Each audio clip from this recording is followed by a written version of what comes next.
नमस्कार साथियों, स्वागत है आप सभी का अंकित इंस्पायर्स इंडिया पर। मैं हूं अंकित अवस्थी। आप हैं मेरे साथ में एक ऐसे सेशन में जिसका इंतजार आप लंबे समय से कर रहे हैं। हमें लगातार हमारे कमेंट बॉक्स में इसे कवर करने के लिए एक मैसेज भेजा जा रहा है कि आपने अभी तक ये न्यूज़ कवर नहीं की है। लग रहा है कि आपको इसका महत्व नहीं पता है। हमें पता है, लेकिन हम इतने दिन से सोच रहे थे कि कुछ कॉन्क्रीट मिले तो करें, कुछ कॉन्क्रीट मिले तो करें। लेकिन फिलहाल आप लोगों के कहने पर और हमारी तरफ से जो भी डेटा एकत्रित हुआ उसके आधार पर मैं ये सेशन करने जा रहा हूं। सेशन ये है कि एक फाइटर जेट है F-35B। इस समय वो भारत के अंदर खड़ा हुआ है। तो इसमें कौन सी बड़ी बात है? बड़ी बात है क्योंकि ये फाइटर जेट बनाता अमेरिका है और अमेरिका की एक कंपनी है लॉकहीड मार्टिन, उसके द्वारा इसे बनाया जाता है। खासियत यह है कि ये 5th जनरेशन फाइटर जेट है और इसकी इस तरह की खासियत है कि इसे दुश्मन पकड़ नहीं सकता। दुश्मन पकड़ नहीं सकता से मतलब है कि अगर ये आपके क्षेत्र से उड़ रहा है तो आपको पता नहीं चलेगा, ये गप से गायब हो जाएगा। लेकिन पकड़ नहीं सकता, उसकी जगह ये भारत में ही रखा हुआ है। भारत F-35 ना खरीदा है, ना इसके साथ इसका कोई टाई अप है, फिर भी ये भारत में है। इससे एक बड़ा सवाल ये बनता है कि पकड़ नहीं सकता, आप कह रहे हैं पकड़ नहीं सकता, 17 दिन से तो हमारे यहां खड़ा है। तो ऐसे में बड़ा सवाल ये कि अमेरिका की टेक्नोलॉजी को क्या हुआ?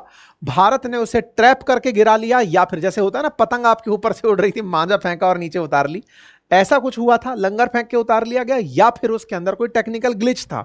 अपडेट निकलता है कि टेक्निकल ग्लिच था, आज के सेशन में जिक्र भी करेंगे। लेकिन अमेरिका जिस तकनीकी को दुनिया को बड़े चाव से बेचना चाह रहा है, आज उसका डेमो इंडिया में लगा हुआ है। आज वो इस तरह खड़ा है जैसे आपने एक महंगी कार खरीदी हो और वो सड़क पर खड़ी रह जाए और लंबे समय तक के लिए खड़ी रह जाए तो कंपनी का ब्रांड पूरी तरह पिट जाता है।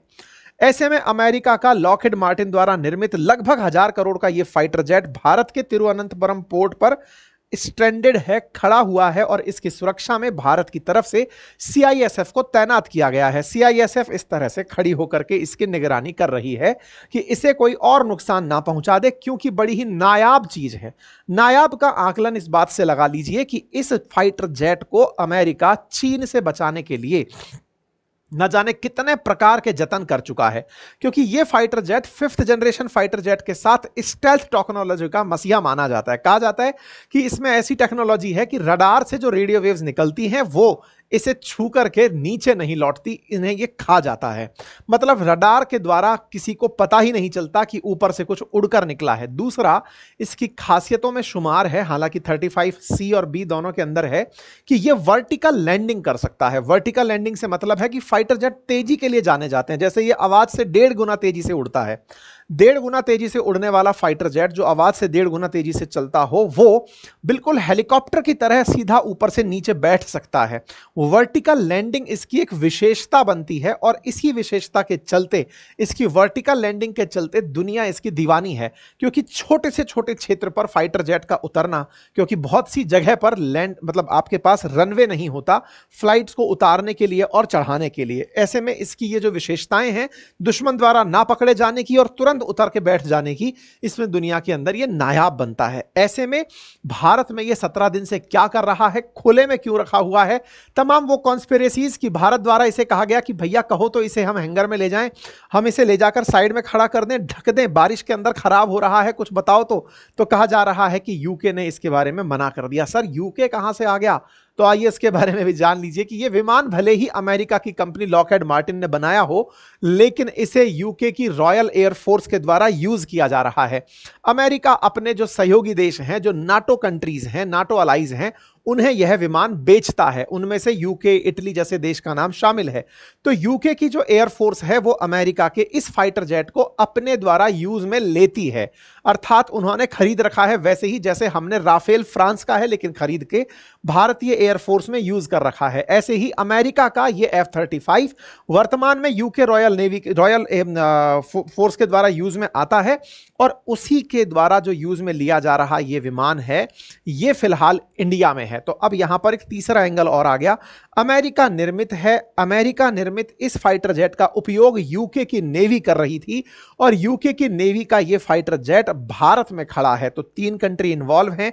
इज्जत अमेरिका की जा रही है, यूके अपना विश्वास बढ़ा रहा है। चर्चा इस बात की है कि भारत इसे हैंगर में क्यों नहीं ले जा रहा है। सारी बातें डिटेल में करेंगे, क्योंकि जून 17 से खड़ा यह विमान आज 1 जुलाई के दिन भी तिरुवनंतपुरम में कुछ इस तरह से खड़ा हुआ, खुले में पोर्ट पर दिखाई दे रहा है और इसे इस तरह से तस्वीरों में कैप्चर किया गया है। यहां पर ये तस्वीरें अपने आप में बता रही हैं कि सीआईएसएफ के द्वारा इसकी निगरानी की जा रही है। ऐसे में आज 1 जुलाई तो हो गया, लेकिन इसके साथ साथ मीम्स की बाढ़ ने पूरे देश में पूरा माहौल बनाया हुआ है। इस फाइटर जेट को खड़ा देख करके तमाम लोगों ने अपने अपने हिस्से का खूब मजाक इसका बना लिया है। लोग इस फाइटर जेट की उन्नत किस्म का मजाक बनाते हुए बिल्कुल धमाल फिल्म का वो डायलॉग रिक्रिएट कर रहे हैं, जिसमें पायलट कह रहा है कि हाँ साहब, मुझे F-35 पायलट का कहना है कि साहब मुझे केरल एयरपोर्ट दिख रहा है। तो इनको कहना है कि साहब यहां पर बस लैंड नहीं करना था। इस तरह से आंदोलन करते हुए लोग दिख रहे हैं कि F-35 वापस जाओ। तमाम प्रकार के मीम चल रहे हैं, जिसमें से एक मीम है कि हम अभी सही करके इसको देते हैं कि आप इसको उड़ा ली जाइएगा। कारण किसी को नहीं पता है, लेकिन कुल मिलाकर के लोग इसे अपने अपने तरीके से अपने मनोरंजन में उपयोग ले रहे हैं। कह रहे हैं कि फाइटर जेट का पायलट तो पहले उतर ही नहीं रहा था, फाइटर जेट का पायलट नहीं उतर रहा था। बाद में उसको एडमिनिस्ट्रेशन ने कहा कि उतरो भाई, तो फिर लोगों ने इसके मजे लिए कि वो आकर के फिर बढ़िया आराम किया है। लोगों ने इतना तक आनंद लिया कि ये फाइटर जेट भला है इंडिया में उतरा, अगर ये पाकिस्तान में उतरा होता तो अब तक ये चोरी हो गया होता। सब अपने अपने तरह से इसके अंदाज ले रहे हैं। हद तो ये हो गई कि F-35 को लोगों ने OLX पर बेच तक डाला, मतलब लोगों ने इस तरह की इमेज दिखाई कि देखो सब ये OLX पर मिल रहा है। खैर, इन तमाम चीजों के बीच में लोग अपने अपने तरीके से मीम से अपनी फ्रस्ट्रेशन तो निकाल रहे हैं, लेकिन यहां पर एक बड़ी खबर यह बनती है कि साहब इसको हुआ क्या जो इसको उतारना पड़ा, भारत में यह आया क्यों, और तो और जब यह आ ही गया है तो भारत सरकार इसका क्या कर रही है। भारत सरकार की रिपोर्ट निकल कर आती है, मीडिया रिपोर्ट्स निकल कर आती है कि भारत के एयरपोर्ट पर एक मतलब दिन अगर कोई फाइटर जेट खड़ा रहता है तो उसके खर्चे हैं 26,000 रुपए, यानी कि इसे प्रतिदिन 26,000 रुपए देने पड़ रहे हैं देश में खड़े होने के लिए। इंडिया इसके अंदर प्रतिदिन 26,000 रुपए इनसे क्लेम कर रहा है। तमाम प्रकार की खबरें चलती रही और उन खबरों के बीच में डे वाइज डे अपडेट आते रहे कि इंडिया में यूके के द्वारा अपनी नेवी के 30 मेंबर्स का क्रू इंडिया भेजा जा रहा है, जो इसकी देखभाल और सार संभाल करेंगे और वो आकर के इस फाइटर जेट की मरम्मत करके इसे वापस लेकर जाएंगे। ऐसे अपडेट्स ट्वीट के माध्यम से आते रहे। अंतरराष्ट्रीय स्तर पर इसका खूब मजाक बनता रहा। लोग चाइना की तरफ से लोग मजाक बनाते रहे कि देखा चाइना, देखा अमेरिका वालों, तुम्हारा फाइटर जेट ऐसा खराब हुआ कि ये उड़ भी नहीं पाया। लेकिन इसी बीच में तमाम प्रकार की कॉन्स्पिरेसीज चलने लगी। लोगों ने अपने अपने तरह से दिमाग लगाने शुरू कर दिए। सबसे पहला दिमाग तो यही था कि इंडिया के ऊपर आया ही क्यों था ये फाइटर जेट, आना ही नहीं चाहिए था भाई। एयरपोर्ट तो हमारा तब दिखा होगा जब ये इंडिया के ऊपर आया होगा। इंडिया के ऊपर ये यूके का एयरक्राफ्ट कर क्या रहा था? तो पहले हम इसी का जवाब दे देते हैं, और जवाब ये है कि असल मायने में ये जो फाइटर जेट है ये अरेबियन सी के अंदर इनका एक जहाज पानी का चल रहा है, उस पर खड़ा था। रॉयल नेवी का ही एक जहाज है जो कि इस समय पर अरेबियन सी के अंदर तैर रहा है। उस एयरक्राफ्ट कैरियर के ऊपर यह नेवी का फाइटर जेट खड़ा था। यह फाइटर जेट यहां से उड़कर सिंगापुर जा रहा था। ऑपरेशन हाईमास्क नाम से एक ऑपरेशन चल रहा है नाटो अलाइज का। ऐसे में यह फाइटर जेट अरेबियन सी बोले तो इंडिया के पश्चिम में, जिससे कि हम गल्फ की तरफ जाते हैं, वहां पर यह फाइटर जेट डॉक था एक एयरक्राफ्ट कैरियर पर। वहां से उड़कर यह सिंगापुर जा रहा था। जब यह सिंगापुर जा रहा था तो रास्ते में खराब मौसम की वजह से, अब ये कोई अपडेट अभी तक आया नहीं है, खराब मौसम की वजह से या फिर कोई और तकनीकी कारण की वजह से इसके पायलट ने इमरजेंसी कोड 7700 ऑन किया, जिसका अर्थ होता है कि कोई भी अगर आसपास है तो हमें उतरने की इजाजत दे, हमारे साथ सिस्टम गड़बड़ा गए हैं। तभी इंडियन एयरफोर्स ने इसे रिकॉग्नाइज किया और अपने सेंट्रल कमांड की मदद से इसे तिरुवनंतपुरम पोर्ट, जो कि केरल पर है, अरब सागर की तरफ है, वहां पर इस पोर्ट पर इसे उतारने का प्रयास किया गया। ठीक है, लेकिन कॉन्स्पिरेसीज चलना शुरू हुई। कहा गया कि हो सकता है कि कोई कोई जासूसी करने के लिए यह आया हो, या फिर चाइना और रूस ने इसे इलेक्ट्रॉनिक वॉरफेयर में हरा दिया हो, इसलिए यह सिस्टम गड़बड़ा गया हो। कुछ लोगों का कहना है कि मेंटेनेंस तो केवल एक बहाना है, बाकी कुछ और चीजें हैं जो ये लेकर आया होगा। यह गलत भारत एयरपोर्ट पर उतर गया है, लेकिन मैसेज सही दिया है कि हम कहीं पर भी दुनिया में उतर सकते हैं। हो सकता है इसके अंदर कुछ ऐसा छुपा हुआ माल लाया गया हो जिसके बारे में दुनिया को ना बताने का प्रयास किया जा रहा हो। तमाम प्रकार की बातें और कवायदें इसके साथ चल रही हैं। शुरू होती है यह घटना जून 14 से। जून 14 के दिन रात लगभग 9 बजे एक भारतीय जो एयरफोर्स है उसको एक मैसेज प्राप्त होता है और उसका नाम होता है स्क्वाक 7700, है ना। ये स्क्वाक ओ जो कोड है, ये असल मायने में पायलट द्वारा इशू किया गया कोड होता है। इस कोड के चलते ही इंडियन एयरफोर्स एक्टिवेट हुई थी। F-35B ये जो लाइटनिंग एयरक्राफ्ट है, ये अरब सागर के अंदर HMS प्रिंस ऑफ वेल्स नाम से रॉयल नेवी का एक एयरक्राफ्ट कैरियर है, उसके ऊपर था। वहां से ये ऑपरेशन हाई मास्ट में प्रवेश करने के लिए जा रहा था, उड़ा ही था। जब ये अरब सागर से ऊपर उड़ा तो अरब सागर में उड़ते ही पैरेलली आपके पूर्व की तरफ पूर्व की तरफ भारत का किनारा है अरब सागर में, तो ये वहां से उड़ते हुए जा रहा था। अचानक इसके साथ खराब वेदर सिचुएशंस या फिर कोई ना कोई लो फ्यूल जैसी स्थिति बनकर आई, जिसके चलते पायलट ने स्क्वैक 7700 करके अपना कोड ऑन कर दिया। ये मतलब एक प्रकार का ऐसी सहायता मांगने जैसा है जैसे थोड़े दिन पहले आपने एयर इंडिया का प्लेन गिरा था, तब आपने मेडे नाम सुना था कि हाँ भाई ये परेशानी है, हमें तुरंत मदद चाहिए। ऐसे ही ये भी एक परेशानी का सिग्नेचर होता है जिसे दबाया जाता है और इसमें कोई भी देश मैटर नहीं करता, जो साथ दे दे वो अच्छा। तो पायलट द्वारा इसको जैसे ही क्लिक किया गया, इंडियन एयरफोर्स मुस्तैदी से वहां खड़ी थी क्योंकि उसे आई नीड हेल्प करके एक ऑप्शन दिखाई दिया। जैसे ही यह ऑप्शन दिखाई दिया, इंडियन एयरफोर्स ने इसे आसानी से उतरने की जगह दे दी। अब आप पूछेंगे ऐसा क्यों हुआ? क्योंकि इंडिया और यूके के बीच में ऑलरेडी एक एग्रीमेंट हो रखा है और वो एग्रीमेंट ये है कि अगर कभी यूके के एयरफोर्स के जितने भी विमान हैं या फिर यूके की जो सेना है उसको भारत के साथ किसी प्रकार की सहायता चाहिए होगी तो भारत उसे कंसीडर करेगा। ऐसे ही भारत के लिए यूके के पास है कि अगर भारत को यूके की सर्विसेज लेने की कभी जरूरत हुई तो वो उन्हें कंसीडर करेगा। अब आप पूछेंगे हम यूरोप में इतना दूर थोड़ी ना युद्ध करने किसी के साथ जाएंगे। नहीं, यूके के बहुत सारे आइलैंड आज भी इंडियन ओशन में हैं। ऐसे में कभी भारतीय जहाज उस क्षेत्र से निकलकर जा रहा हो तो ऐसे में वहां पर हम उनके एयर बेसिस का उपयोग कर सकते हैं। उस तर्ज पर हम लोगों ने एक स्ट्रेटेजिक अलायंस इन लोगों के साथ किया हुआ है। ठीक है साहब। तो 14 तारीख के दिन पता चलता है कि साहब ये गड़बड़ हो गया है। इसी बीच में 14 तारीख की रात को ही 2 सदस्य रॉयल नेवी मर्लिन क्रू के हेलीकॉप्टर के थ्रू इस जेट के पास पहुंचते हैं देखने के लिए कि इसमें हुआ क्या है। बाद में पता चलता है कि इसके अंदर हाइड्रोलिक सिस्टम फेल मार गया है। एयरक्राफ्ट का हाइड्रोलिक सिस्टम फेल मार गया है, जिसके चलते ये जो वर्टिकल लिफ्ट है वो नहीं कर पा रहा है। खैर, जून 15 के दिन इस प्रकार से इसे खड़ा छोड़ दिया जाता है। इंडियन एयरफोर्स ये कंफर्म करती है कि इसकी इमरजेंसी लैंडिंग हुई है और हम इसको पूरी तरह से सपोर्ट करने वाले हैं। भारत की तरफ से जो CISF है यानी कि सेंट्रल इंडस्ट्रियल सिक्योरिटी फोर्सेज, जो अर्धसैनिक बल हैं, वो इसकी सुरक्षा में तैनात कर दिए जाते हैं। अब यहां पर इस तैनाती के साथ 2 सवाल खड़े होते हैं। पहला, हमारी CISF इसकी निगरानी कर ही क्यों रही है? जब इतने सारे फाइटर जेट्स या फिर इतने सारे एयरक्राफ्ट भारत के अंदर खड़े होते हैं तो इसकी विशेष निगरानी क्यों? बड़ा सवाल है। तो पहली बात तो ये कि जिस तिरुवनंतपुरम पर ये उतारा गया, एयरपोर्ट पर उतारा गया, वो एक सिविलियन एयरपोर्ट है। वहां पर हवाई जहाज जो आम यात्री के लिए उपयोग में लिए जाते हैं वो खड़े होते हैं, फाइटर जेट्स खड़े नहीं होते हैं। ऐसे में फाइटर जेट का किसी सिविलियन पोर्ट पर उतरना एक प्रकार से सुरक्षा के लिए जरूरी होता है कि कहीं ऐसा ना हो कि कोई व्यक्ति दिशा भटक करके इसे नुकसान पहुंचाने के लिए चला आए। तमाम प्रकार की चीजें सुरक्षा के लिहाज से इसे इस तरह से CISF के हवाले कर दिया जाता है। जनरली भारत के जो एयरपोर्ट्स होते हैं वो CISF के पास सुरक्षा में होते हैं।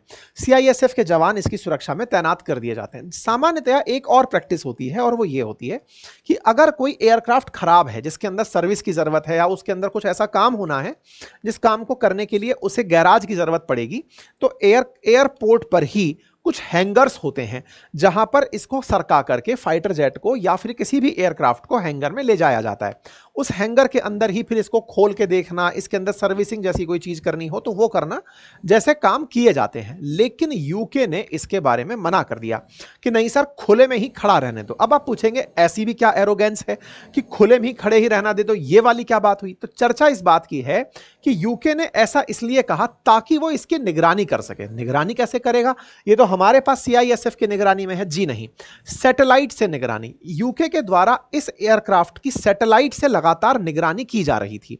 लगातार निगरानी से मतलब है कि लगातार इसकी इमेज यूके देख रहा था कि कोई भी इसके आसपास ऐसी गतिविधि ना हो जिसके चलते सुरक्षा कॉम्प्रोमाइज हो जाए। ऐसी कौन सी सुरक्षा है जो कॉम्प्रोमाइज हो सकती है? जैसा मैंने आपसे कहा, इसकी तकनीकी है स्टेल्थ टेक्नोलॉजी, यानी कि इसमें ऐसा क्या माल लगा है जिसके चलते ये रडार पे पकड़ा नहीं जाता। ये जानने की जिज्ञासा, कहीं ऐसा ना हो कि भारत अपने वैज्ञानिकों को भेज के इसका मसाला खुरंजे से हटवाकर चेक कर ले कि हाँ भाई इसके अंदर क्या माल लगा है, आइए जरा चेक कर लेते हैं, पता चले कि वो कुछ माल ऐसा हो जिसका उपयोग करके कल को हम अपने तेजस में लगा लें और तेजस को हम स्टेल्थ टेक्नोलॉजी वाला बना लें। असल में अमेरिका ने इसे प्रोजेक्ट ऐसे ही किया हुआ है कि दुनिया को नहीं पता है कि हमने इसमें लगाया क्या है। दुनिया को नहीं पता है, यही अमेरिका की सबसे बड़ी जीत है। इसलिए अमेरिका इस जहाज को ना केवल बेचता है बल्कि सर्विसिंग भी खुद ही देता है। अगर कुछ गड़बड़ हुई तो अमेरिका ही यानी कि इसके अंदर सारी की सारी जानकारियां लेकर के चलेगा। खैर एनीवे, हमारे पास इसे हैंगर में नहीं भेजा गया। हालांकि सेम डे हेलीकॉप्टर आ गया था चेक करने, पर फिर भी दिन बीतते गए, इसको कोई भी इलाज नहीं मिला। ये खुले में खड़ा रहा। भारत ने कहा कि सर पैसे लगेंगे इसके, बोले खड़ा रहने दो, हम पैसे दे देंगे। इसको बाकायदा सैटेलाइट से देखा जाता रहा, इसको मॉनिटर किया जाता रहा। अब ब्रिटिशर्स ने इसके इलाज के लिए 30 लोगों की एक क्रू टीम भेजी है, जो 30 लोग आकर के इस फाइटर जेट को अब हैंगर की तरफ सरका के ले जाना चाहते हैं। मतलब पहले उसने अपने लोग भेजे कि आप जाइए और इसे चेक करिए कि इसमें क्या परेशानी। अब यहां पर दो सवाल बनते हैं। पहला, इंडिया में उतार करके देखिए हम लोग इसको कैसे दिखा रहे हैं दुनिया के सामने कि इन्होंने फाइटर जेट उतारा। ये भारत की उस स्थिति को दर्शाता है कि दुनिया हम पर ट्रस्ट कर सकती है, हम पर ट्रस्ट कर सकती है। इसलिए एक ऐसा फाइटर जेट इंडिया में लैंड किया गया जिसे अगर चाइना में लैंड किया जाता तो शायद ये लोग टेंशन में चले जाते। मैं आपको एक किस्सा पहले ही बता देता हूं। एक बार क्या हुआ कि ये वाला जो फाइटर जेट है ना, ये साउथ चाइना सी में था। इसके वर्जन आते हैं F-35A, 35B, 35C। 35B जो है वो मतलब शॉर्ट लैंडिंग, वर्टिकल लैंडिंग के लिए जाना जाता है। 35Z जो है वो नेवी के लिए जाना जाता है और वो मतलब चलते हुए लैंडिंग करने के लिए जाना जाता है। एनीवे, तो हुआ ये कि साउथ चाइना सी में फिलीपींस से लगभग 150 किलोमीटर दूर साउथ चाइना सी के अंदर पानी का जहाज जिसके ऊपर वर्टिकल लैंडिंग होती थी या फिर जिस पर स्ट्रेट लैंडिंग होती थी, वो तैर रहा था, एयरक्राफ्ट कैरियर। उस पर ये 2021 के अंत में उतरा तो उतरने के बाद में ये रुक नहीं पाया एयरक्राफ्ट कैरियर पर और लुढ़कते जाकर के समुद्र में गिर गया। इस गिरने के बाद जो अमेरिका की चिंता हुई, अमेरिका ने साउथ चाइना सी को पूरी तरह से चारों तरफ से अपने जहाजों से लॉक कर दिया, ये चेक करते हुए कि गलती से भी साउथ चाइना सी के अंदर चीन वाले अपने गोताखोर भेजकर इस जहाज की चोरी ना कर लें। पानी के अंदर पड़े हुए F-35 को कहीं ऐसा ना हो कि चीन वाले पानी में से खींच के अपने पास ले जाएं, पता लगाने के लिए कि इसमें ऐसी कौन सी तकनीकी लगी है। चीन से इनको लेकर इतना भय था। हालांकि 2 महीने की कड़ी मशक्कत के बाद इस F-35 को पानी की गहराई से अमेरिका वाले निकाल लाए और निकाल करके मतलब इसका मतलब इस F-35 वाले मॉडल को और सुरक्षित बचा ले गए चीन से। तो यहां पर यह बड़ा हो जाता है कि चीन से एक तरफ तो इतना डर कि अमेरिका ने अपना सारा साजो सामान लगाकर साउथ चाइना सी में इसे निकलवाया था। आज भारत में यह ऐसे खड़ा है कि CISF के 2 जवान भी इसकी सुरक्षा में पर्याप्त हैं और दुनिया को इस पर कतई चिंता नहीं है कि भारत में है तो सुरक्षित होगा।